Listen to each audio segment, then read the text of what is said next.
الله الرحمن الرحيم. فيه قصايد بالشاعر سعيد بن عبد الله بن جمحة الدحروجي الوهبي.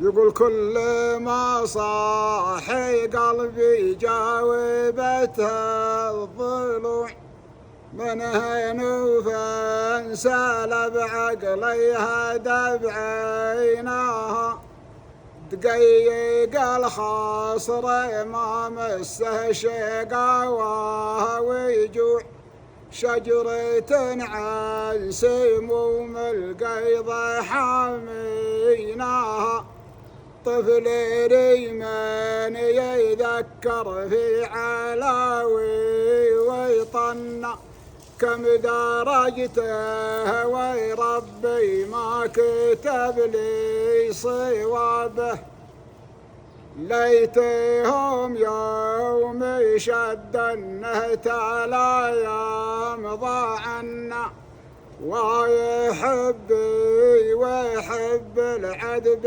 محدا داير به، يا خالف يوم جاك العذب وسال عنا، هي معك من الإيمانه ما تغبي جوابه،